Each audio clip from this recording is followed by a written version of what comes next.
Então, mais uma vez, Pimentel, muito obrigado pela gentileza do convite, parabéns pela organização desse importante evento. Eu vou aproveitar essa oportunidade de estarmos aqui nesse momento para apresentar aos amigos aí de Santa Catarina questões concernentes ao papel dos hospitais psiquiátricos e dos ambulatórios de saúde mental na nova Política Nacional de Saúde Mental e Drogas.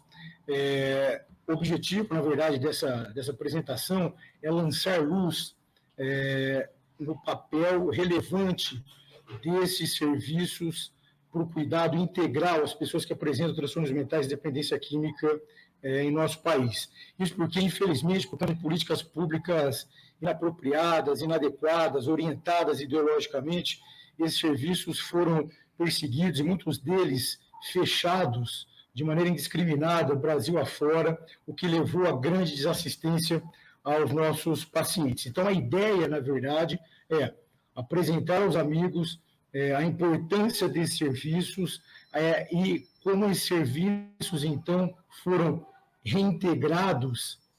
com a publicação da nova Política Nacional de Saúde Mental em 2017 e com a publicação da nova Política Nacional sobre Drogas em 2019. E a ideia é que nós possamos aproveitar esse momento para trazermos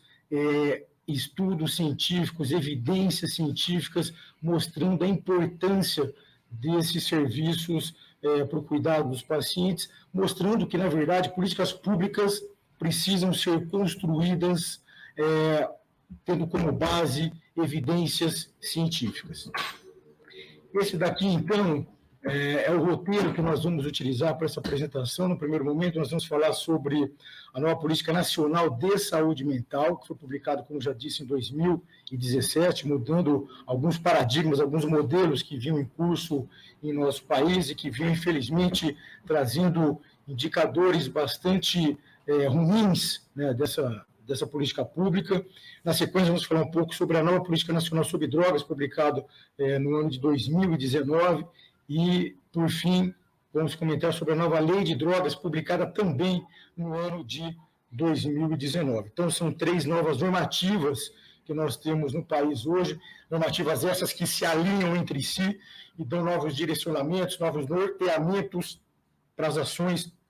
do poder público, mas também de toda a sociedade, para a oferta de cuidado mais efetivo às pessoas que padecem de transtornos mentais e dependência química.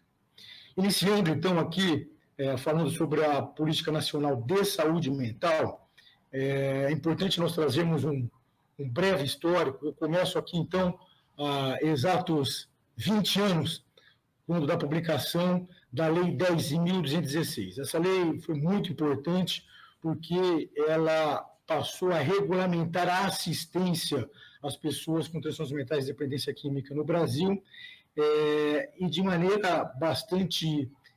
tendenciosa, alguns grupos políticos começaram a interpretar essa lei a seu bel prazer, dando muitas vezes uma conotação que não tem absolutamente nada a ver com o seu efetivo conteúdo. Então, a gente pode dar uma olhada aqui, acho que vale a pena nós olharmos para essa lei, que tem 13 artigos, dá uma olhada no seu artigo 2º, no seu parágrafo único, que diz de um jeito bastante claro que são direitos da pessoa portadora de transtorno mental ter acesso ao melhor tratamento do sistema de saúde consentâneo às suas necessidades. O que significa isso? E aqui nós temos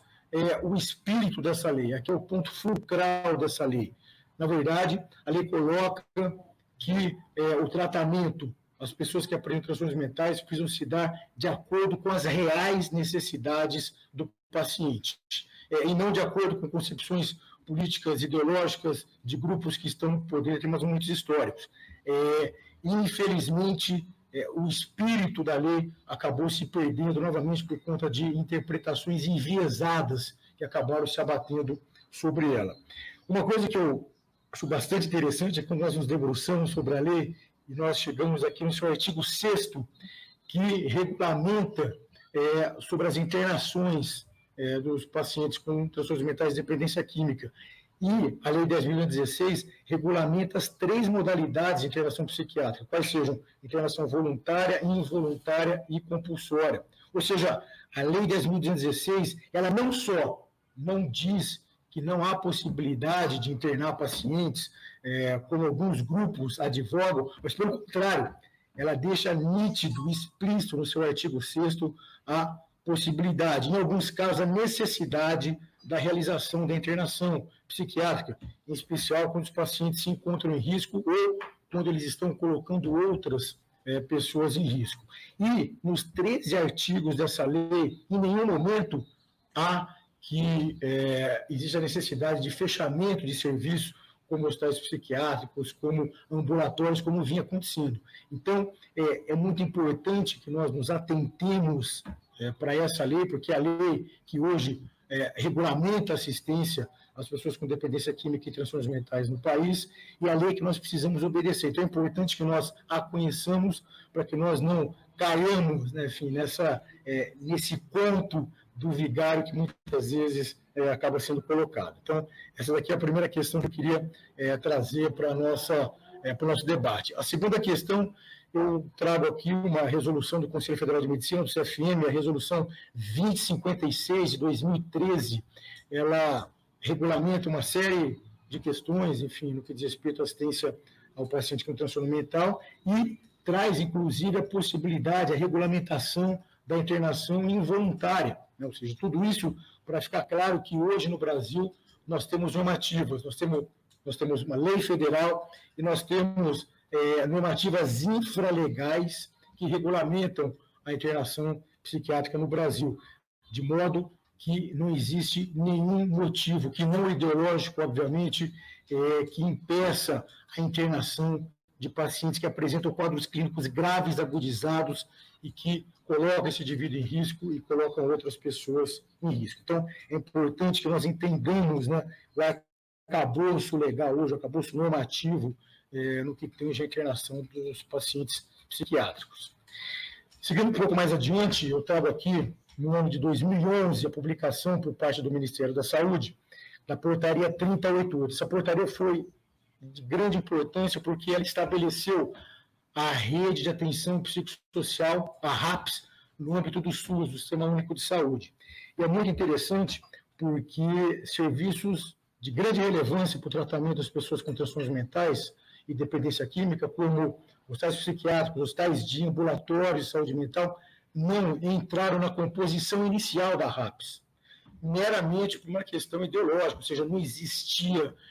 nenhuma questão técnica, científica, que fizesse com que esse serviço não compusesse a RAPS quando da sua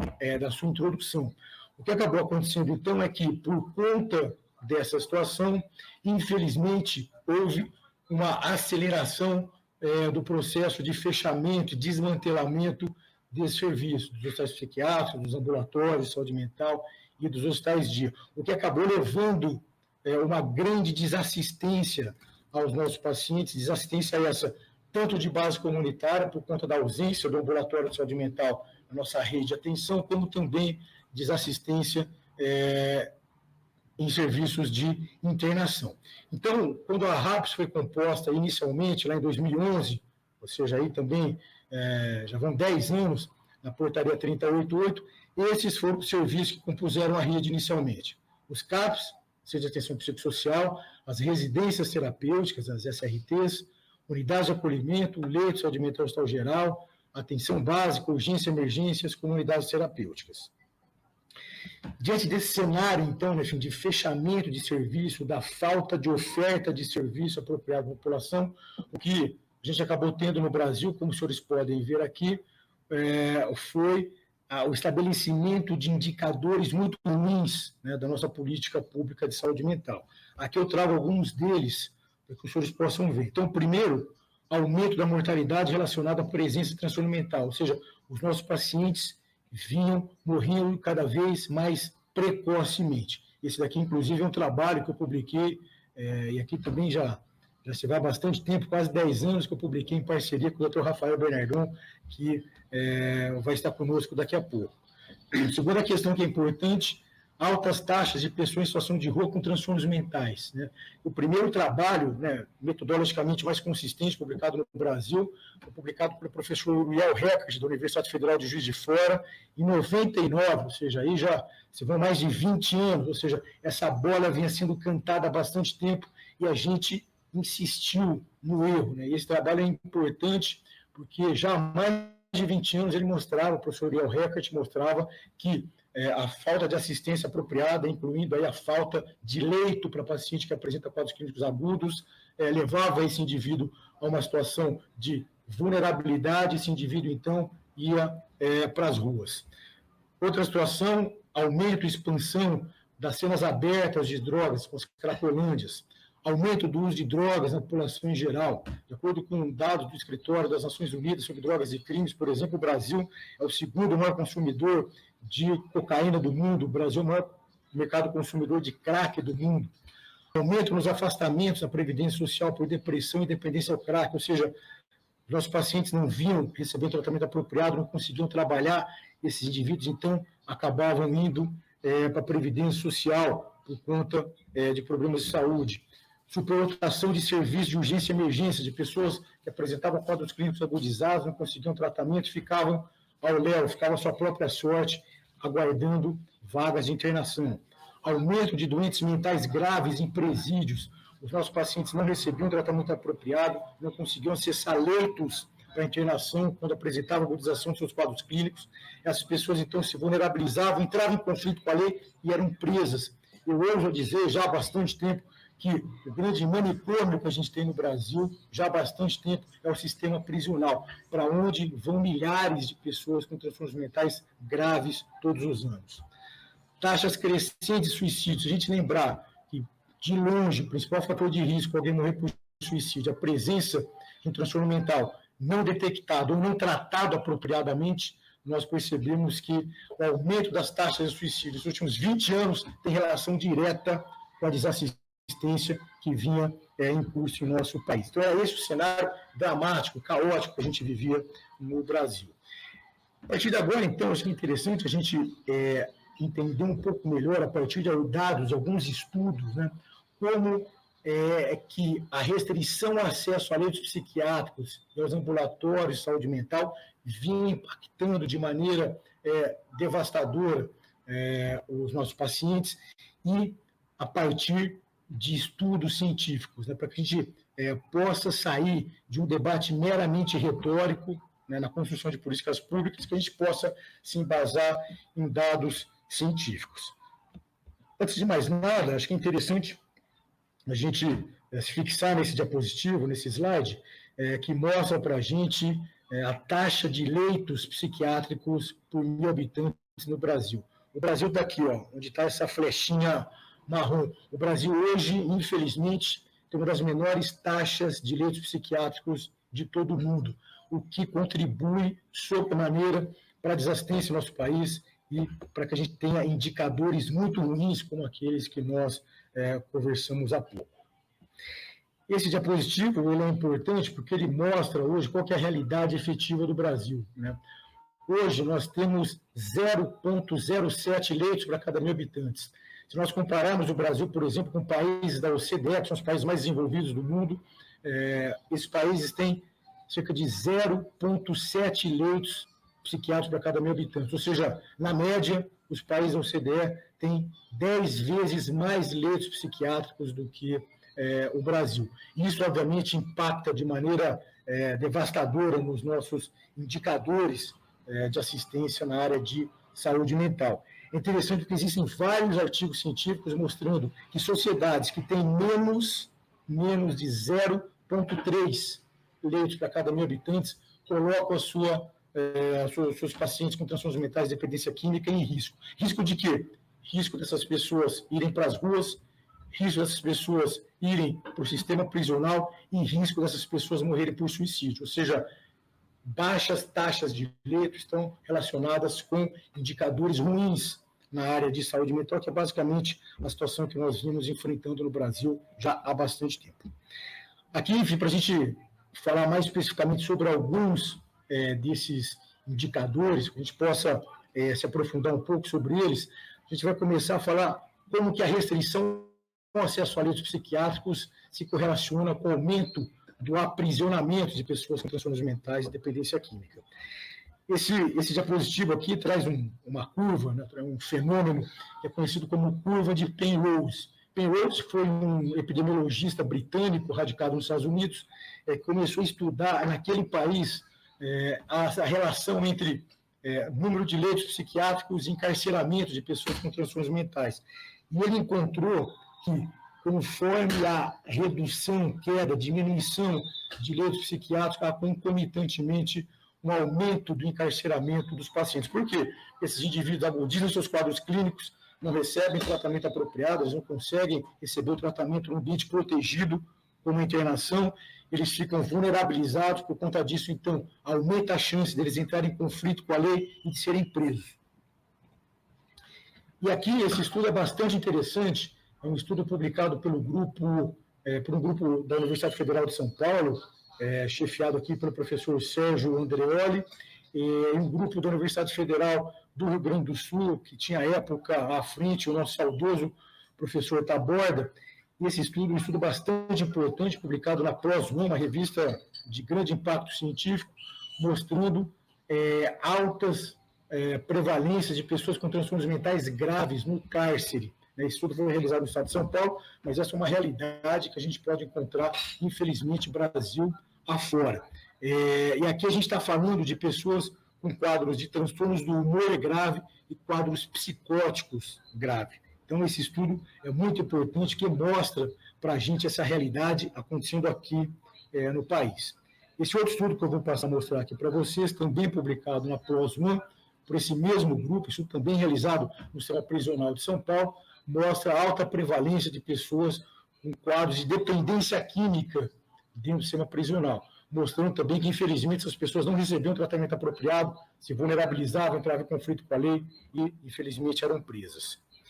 Esse trabalho aqui, publicado no British Journal of Psychiatry, publicado em 2014, ele tem um título bastante provocativo, né? Ele diz no seu título que a prisão não é o lugar certo, não é o lugar adequado, apropriado para pessoas com transtornos mentais. E fala aqui, né, do caso brasileiro, eu diria o vergonhoso caso brasileiro. Na verdade, infelizmente, o que vem acontecendo no Brasil é que o sistema prisional vinha recebendo cada vez mais pessoas com transtornos mentais e dependência química que não recebiam tratamento apropriado. Esse outro estudo publicado em 2015 no JAMA Psychiatry, um estudo multicêntrico, realizado em vários países da América do Sul, incluindo o Brasil. E aqui na esquerda a gente pode ver um gráfico mostrando a redução de leitos psiquiátricos em vários países da América do Sul, ou seja, esses problemas de redução de leitos que aconteceram no Brasil, aconteceram em vários países mundo afora, e uns resultados muito parecidos que a gente vinha tendo no país, né? Aqui a gente pode ver no gráfico à direita, aumento do encarceramento dos pacientes com transtornos mentais, mostrando, então, a presença aqui do fenômeno da curva de Penrose nos países da América do Sul, incluindo aqui o Brasil. E aqui a nossa triste realidade, ou seja, queda histórica de leitos psiquiátricos e aumento do encarceramento no país. A estimativa que a gente tem hoje é que nós tenhamos mais de 62 mil pessoas com transtornos mentais graves nos cárceres Brasil afora. Isso incluindo pessoas com transtornos do humor grave e quadros psicóticos, mostrando novamente que se existe um manicômio hoje no Brasil, esse manicômio é o sistema prisional. E por conta de políticas públicas inapropriadas que nós tivemos no país ao longo dos anos. Aqui um outro fenômeno que é importante é como a restrição ao acesso a leitos psiquiátricos se correlaciona com o aumento das taxas de suicídio que nós vimos tendo no país ao longo aí das últimas quase 3 décadas. Esse estudo aqui é um estudo importante, publicado nos Estados Unidos, estudo realizado entre os anos de 1982 e 1998. Foi um dos primeiros estudos a mostrar a relação entre fechamento do hospital psiquiátrico, fechamento de leitos psiquiátricos e aumento do suicídio. E essa é uma situação muito grave. Por quê? Porque o indivíduo que apresenta transtorno mental grave em risco de suicídio, se ele não encontra um lugar apropriado para receber o tratamento em regime protegido, ele fica vulnerável, ele fica em maior risco, infelizmente, pode acabar morrendo por suicídio. Esse outro estudo aqui, publicado na revista Molecular Psychiatry, uma das revistas mais importantes da área da psiquiatria, saúde mental, neurociência, um estudo publicado em 2017, ele traz uma série de casos, né? Foi um editorial, na verdade, publicado na Molecular Psychiatry, e a gente pode ver aqui nesse gráfico à direita, nessa linha azul, diminuição de leitos psiquiátricos, e na linha vermelha, concomitante aumento de suicídio. Essa aí é uma realidade de uma região do sul da Austrália que começou a reduzir leitos psiquiátricos, começou a ter um aumento das taxas de suicídio. A grande questão é que as autoridades sanitárias locais identificaram esse fenômeno e começaram, então, a reverter essa situação, começaram a aumentar o número de leitos, que a gente pode ver aqui, o aumento de leitos, e houve uma consequente queda do número de suicídios. Esse daqui é um trabalho importante, publicado no JAMA Psychiatry, um estudo realizado nos Estados Unidos, mostrando, a gente pode ver aqui à esquerda, esse gráfico, queda de número de leitos psiquiátricos nos Estados Unidos e aumento das taxas de suicídio. E aqui, enfim, a situação no Brasil, novamente a queda, né, na série histórica dos leitos psiquiátricos e aumento das taxas de suicídio. É óbvio que o suicídio é um fenômeno complexo, multicausal, entretanto, nós não podemos desconsiderar a dificuldade de acesso a leito para tratamento de pessoas com quadros clínicos agudizados com o aumento das taxas de suicídio que a gente vinha tendo no Brasil nos últimos anos. Aqui um outro fenômeno relacionado à restrição ao acesso a leitos psiquiátricos, que pessoas em situação de rua, né? Esse daqui é aquele trabalho que eu citei para os senhores, publicado em 99, ou seja, mais de 20 anos, publicado pela Universidade Federal de Juiz de Fora, realizado lá em Juiz de Fora, em Minas Gerais, mostrando a relação entre altas prevalências de pessoas em situação de rua, com transtornos mentais graves, incluindo aí dependência química, com a dificuldade de acessar tratamento psiquiátrico apropriado. Esse estudo aqui, estudo importante, um editorial publicado na revista Addiction, uma das principais revistas na área de dependência química, estudo esse publicado pelo grupo do professor Ronaldo Laranjeira, da Unifesp, mostrando, na verdade, a expansão das cenas abertas de drogas no Brasil, as cracolândias, e a sua relação com os problemas na assistência na área de saúde mental. Estudo para os colegas que tiverem interesse, também vale a pena ler, publicado no Psychiatric Times, o estudo que avalia a escassez de leitos psiquiátricos nos Estados Unidos, mostrando a sua relação com o aumento de pessoas em situação de rua, com transtornos mentais e dependência química naquele país. Tudo isso para mostrar, então, que a escassez de leitos psiquiátricos, a dificuldade de acessar leitos em momentos de agudização do quadro clínico dos pacientes, favorece que esses indivíduos, então, percam o suporte social, que se esgarce, então, a teia de sustentação social, familiar dessas pessoas, e favoreça que esses indivíduos acabem indo para as ruas. Aqui, enfim, a gente saindo um pouco da questão da internação, né, e do que a falta de leitos pode impactar a assistência às pessoas com transtornos mentais de dependência química, a gente vai pular um pouquinho, então, agora para falar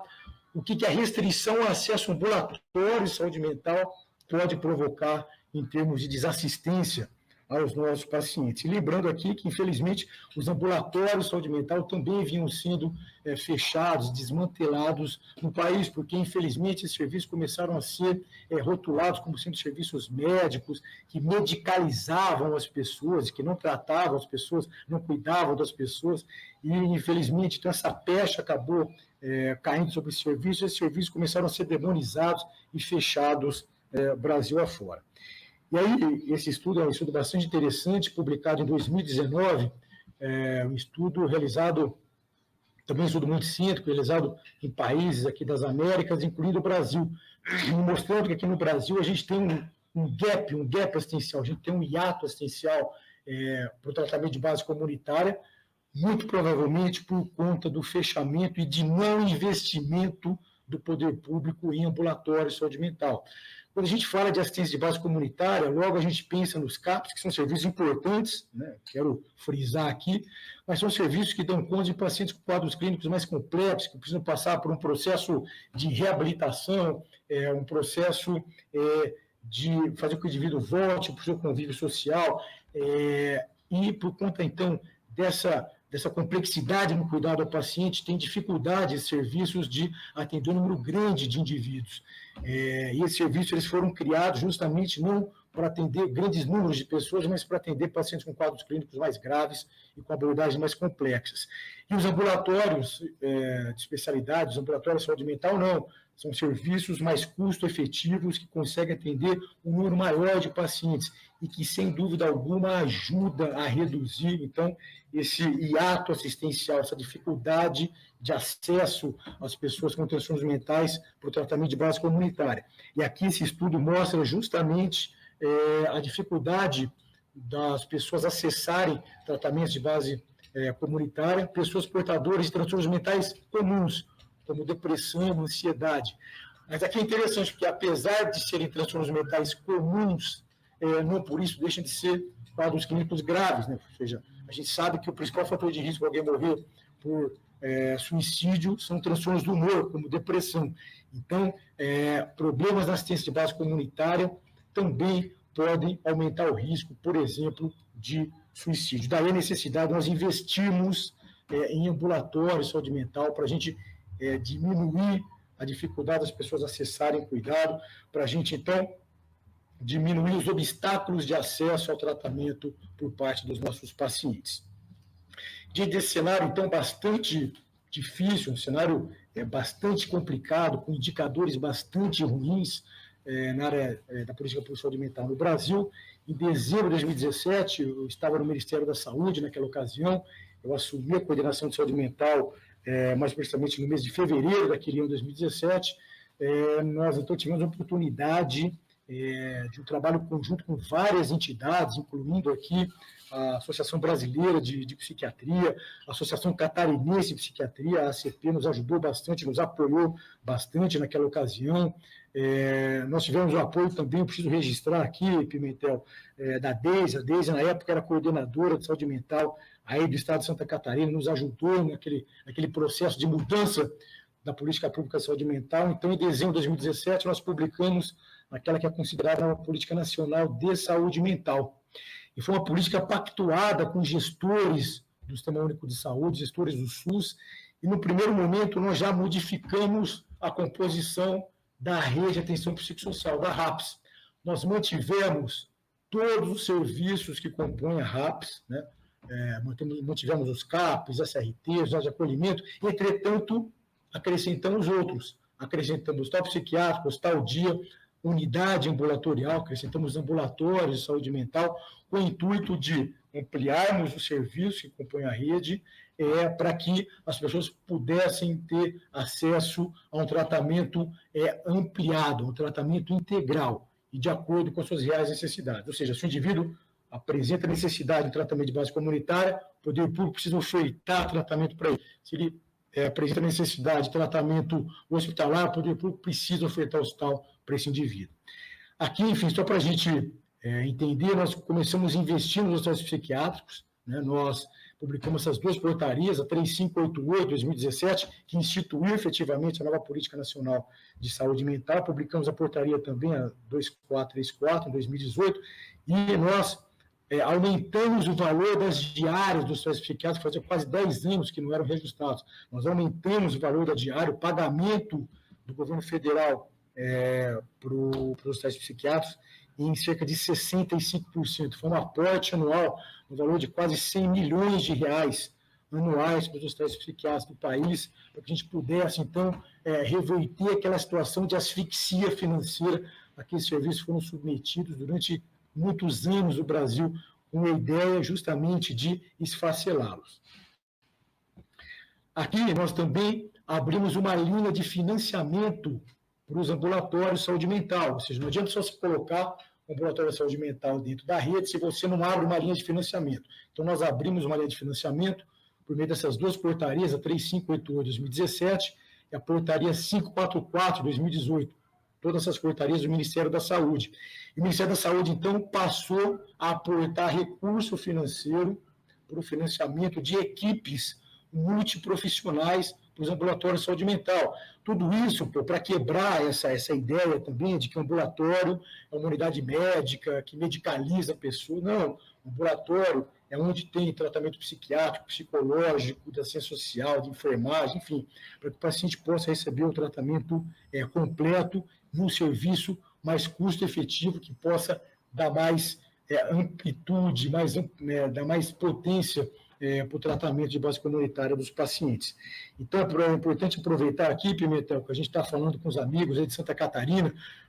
as pessoas dos vários municípios do estado, para que essas pessoas possam, então, saber dessa linha de financiamento do Ministério da Saúde, implementada lá em 2017, 2018, para que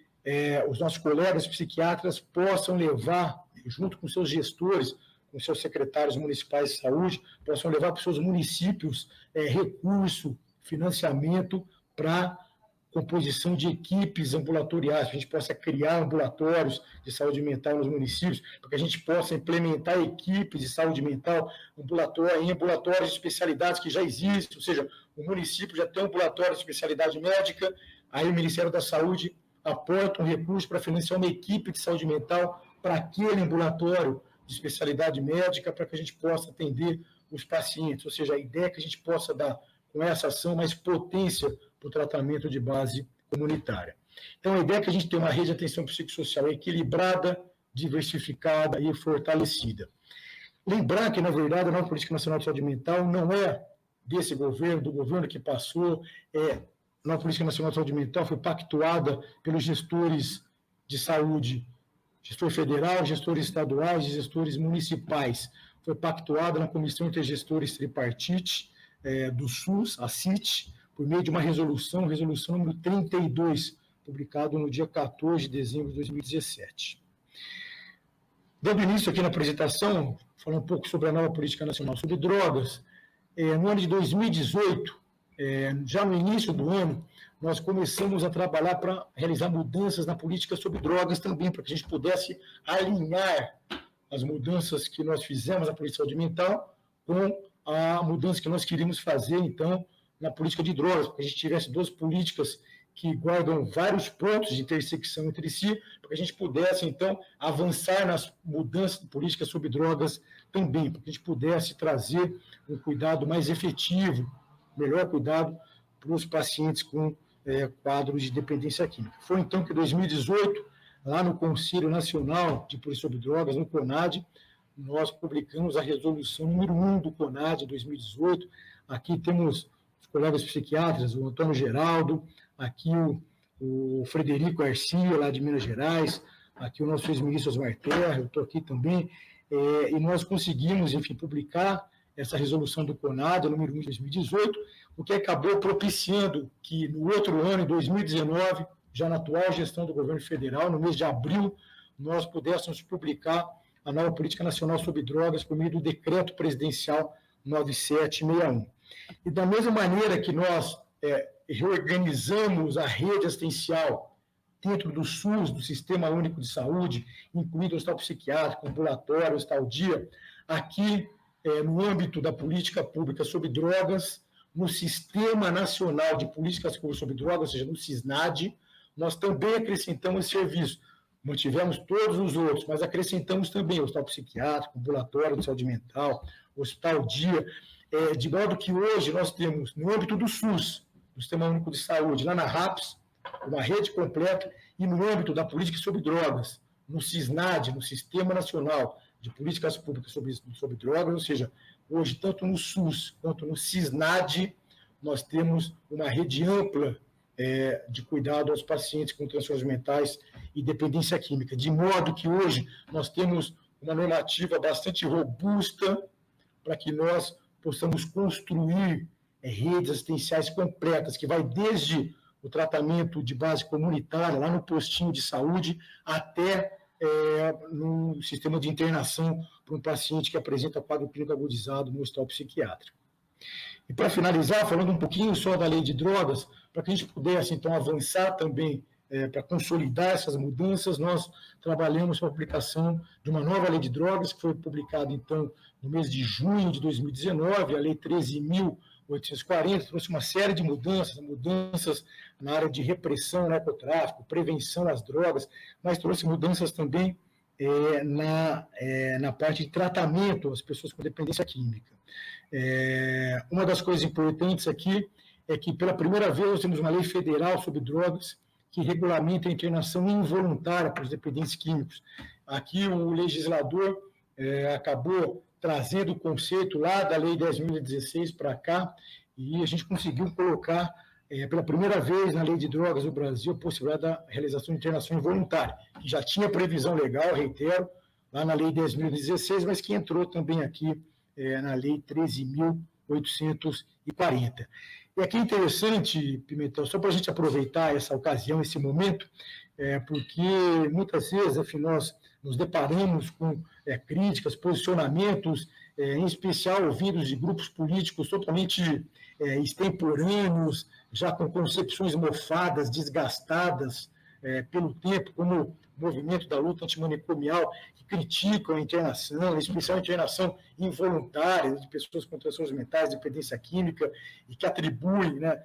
esse ato médico, coloca nesse ato médico situações de violação de direitos, só que, na realidade, quando a população, né, quando as pessoas